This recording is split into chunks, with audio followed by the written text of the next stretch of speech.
मध्य प्रदेश में मुख्यमंत्री शिवराज सिंह चौहान द्वारा लॉकडाउन को 30 जून तक बढ़ाया गया। अनलॉक 1 का किया ऐलान। दोस्तों, स्वागत है आपका एमपी न्यूज लाइव में और मैं हूं आपका होस्ट दोस्त कुलदीप पांडे। दर्शकों, आज के इस वीडियो में बात करने जा रहे हैं मध्य प्रदेश में लॉकडाउन और अनलॉक 1 के विषय में। तो क्या है पूरी जानकारी जानने के लिए इस वीडियो को अंत तक अवश्य देखें। और दर्शकों, आपको बता दें कि मध्य प्रदेश में लॉकडाउन 30 जून तक बढ़ा। रात 9 से सुबह 5 बजे तक आवागमन प्रतिबंधित रहेगा। आइए जान लेते हैं मुख्यमंत्री की प्रमुख घोषणाएं। दोस्तों, मुख्यमंत्री शिवराज सिंह चौहान ने रविवार रात 8 बजे प्रदेशवासियों को संबोधित किया। सीएम ने कहा कि जब मुख्यमंत्री पद की शपथ ली थी वो संकट काल था, तब प्रधानमंत्री ने देश में लॉकडाउन की घोषणा की थी। मेरे लिए यह संकल्प काल था। कोरोना से लड़ने का संकल्प लिया था। सभी कोरोना योद्धाओं को धन्यवाद देता हूं और जिन्होंने पूरे परिश्रम से जान जोखिम में डालकर लाखों की जान बचाई है। यह आपका सहयोग का परिणाम है कि प्रदेश में आज कोरोना को कंट्रोल कर पाए हैं। यह बात सही है कि पॉजिटिव पेशेंट आ रहे हैं, लेकिन रिकवरी रेट बढ़ रहा है। 31 मई को कुल पॉजिटिव केस 198 हैं, लेकिन स्वस्थ होकर गए हुए 398 हैं। पॉजिटिव से ज़्यादा लोग स्वस्थ हो रहे हैं। लॉकडाउन 30 जून तक। दोस्तों, सीएम शिवराज सिंह चौहान ने कहा कि लॉकडाउन से अनलॉक की तरफ जा रहे हैं। भारत सरकार की गाइडलाइन के अनुसार अगला चरण कैसा होगा ये विस्तार से दे रहा हूं। मध्य प्रदेश में लॉकडाउन अब 30 जून तक रहेगा। रात 9 से सुबह 5 बजे तक आवागमन प्रतिबंधित रहेगा। 8 जून से प्रदेश में सभी धार्मिक स्थलों को खोल दिया जाएगा। धार्मिक स्थलों पर आने जाने वालों को सोशल डिस्टेंसिंग का पालन करना होगा। इसके अलावा राज्य में तथा राज्य के बाहर आने जाने वालों को लिए किसी भी प्रकार के पास की आवश्यकता नहीं होगी। प्रदेश में अंतर राज्य बसों का संचालन 7 जून तक बस चलेंगी। इसके बाद इस पर निर्णय लिया जाएगा। ये अनुमतियां मिलेंगी। दोस्तों, अनुमति की बात करें तो इंदौर, उज्जैन और भोपाल संभाग सहित पूरे प्रदेश में फैक्ट्रियों का संचालन और निर्माण कार्यों में लगे मजदूरों के परिवहन हेतु बस संचालन करने की अनुमति होगी। प्रदेश के अंदर दैनिक परिवहन की बसें इंदौर, उज्जैन और भोपाल को छोड़कर अन्य सभी संभागों में 50% क्षमता के साथ संचालित हो सकेंगी। इंदौर, उज्जैन, नीमच और बुरहानपुर के नगरीय क्षेत्रों में बाजार की 1/4 दुकान बारी बारी से खुलेंगी और वहीं भोपाल के बाजारों की 1/3 दुकानें बारी बारी से खुलेंगी। खंडवा नगर निगम तथा धार एवं नीमच नगर पालिका क्षेत्र की आधी दुकानें बारी बारी से खुलेंगी, परंतु स्टैंड अलोन दुकानों व मोहल्लों की दुकानें प्रतिबंधित से मुक्त रहेंगी। इसके अलावा शेष प्रदेश में दुकानों के खोलने पर प्रतिबंध नहीं रहेगा।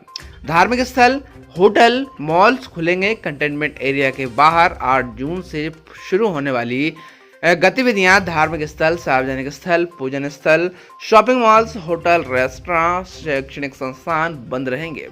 लेकिन 12वीं की परीक्षाओं के लिए स्कूल खोले जाएंगे। स्कूल, कॉलेज, कोचिंग संस्थान खोलने जाने का निर्णय सबके परामर्श के बाद जुलाई में लिया जाएगा। हर दिन कोरोना के 6000 टेस्ट। दोस्तों, मुख्यमंत्री ने कहा कि आज प्रदेश में हर दिन कोरोना के 6000 टेस्ट हो रहे हैं। फीवर क्लिनिक ने काम शुरू कर दिया है। लोग वहां जा रहे हैं। अस्पतालों की बोझ कम हुई है और कोरोना को नियंत्रित करने में आयुर्वेद ने बहुत बड़ी भूमिका निभाई है। इसका फायदा देखने को मिल रहा है। मजदूरों के लिए रोजगार की व्यवस्था। दोस्तों, उन्होंने कहा कि हमने किसी मजदूर को पैदल नहीं चलने दिया। हमने प्रदेश के 6 लाख से ज़्यादा प्रवासी मजदूरों को उनके घर तक पहुंचाया है। इतना ही नहीं, अन्य प्रदेशों के मजदूरों को भी हमने उनके लिए सभी व्यवस्थाएं करते हुए उन्हें घर तक पहुंचाया है। इस दौरान मध्य प्रदेश की जनता ने भी जो उनकी सेवा की है वो प्रशंसनीय है। हमने वापस आए मजदूरों के लिए श्रम सिद्धि योजना शुरू की है। इसके तहत उन्हें रोजगार दिया जाएगा। सरकार उनका सर्वे कर रही है। उन्हें उसके अनुसार काम दिलाया जाएगा। सरकार सबको रोजगार देने का प्रयास कर रही है। इसके बाद कोई मजदूर बाहर जाता है तो उसके कलेक्टर के पास अपना रजिस्ट्रेशन कराना पड़ेगा। सरकार मजदूर कमीशन बनाने जा रही है। मुख्यमंत्री ने कहा कि महिलाओं को रोजगार देने के लिए मास्क बना रही है। महिलाओं की ही स्कूल ड्रेस बनाएंगी। प्रदेश में मजदूर कमीशन बनाया जा रहा है।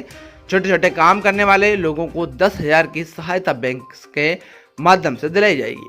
अब बिजली बिल की बात कर लेते हैं। बिजली बिल में क्या छूट दी है मुख्यमंत्री ने। तो मुख्यमंत्री ने कहा कि छोटे और बड़े उद्योगों की बिजली बिल में छूट दी जा रही है और अब व्यापारी और घरेलू उपभोक्ताओं को बिजली बिल भरने की से राहत रहेगी। अलग अलग स्लैब के अनुसार राहत दी जाएगी। सीएम ने गरीब लोगों के बिजली बिल के संबंध में भी स्थिति स्पष्ट करते हुए कहा कि ऐसे लोगों को रियायत दी जाएगी। वहीं आम लोगों के लिए अधिक राशि के अन्य बिलों की भी जांच होगी और आधी राशि ही जमा कराई जाएगी। अनाज खरीदी की तारीख 30 जून कर दी गई है। किसानों को कर्ज चुकाने की 30 जून कर दी गई है। विवाह समारोह में मेहमानों की संख्या 50 से अधिक नहीं होगी और अंतिम संस्कार के दौरान 20 व्यक्तियों से अधिक लोग नहीं रहेंगे। इंदौर, उज्जैन और भोपाल नगर निगम क्षेत्रों में सरकारी और प्राइवेट कार्यालय में 50% कर्मचारियों के साथ तथा शेष प्रदेश में 100% कर्मचारियों के साथ खोले जाएंगे। आंगनबाड़ी में दिया जाने वाला पोषण आहार भी महिला स्वयं सहायता समूहों की बहनों द्वारा बनवाया जाएगा, जिससे उन्हें लगभग रुपए 1400 करोड़ का काम मिलेगा। सीएम ने कहा, मध्य प्रदेश में अन्नदाताओं ने कमाल कर दिया है। इस विषम परिस्थिति में भी गेहूं की रिकॉर्ड तौर पैदावार हुई है। अब तक 1 करोड़ 22 लाख मीट्रिक टन गेहूं की खरीदी की जा चुकी है और आपके गेहूं के साथ चना, मसूर, सरसों के भी एक दाने की खरीद की जाएगी। लॉकडाउन के कारण हाट ठेला चलाने वाले और रेहड़ी गुमटी लगाने वाले छोटे व्यापारियों को नुकसान हुआ है। बैंकों के माध्यम से 10,000 रुपये का ऋण बिना गारंटी के दिलवाया जाएगा, जिसमें 7% ब्याज सरकार देगी। प्रदेश में सिनेमा हॉल, व्यायामशाला, स्विमिंग पूल, मनोरंजन पार्क, थिएटर, बार और ऑडिटोरियम तथा सभा कक्ष, मैरिज गार्डन आदि सामाजिक, राजनीतिक, खेल, मनोरंजन आदि गतिविधियां पूर्णतः प्रतिबंधित रहेंगी। इन्हें पुनः प्रारंभ करने का निर्णय बाद में लिया जाएगा।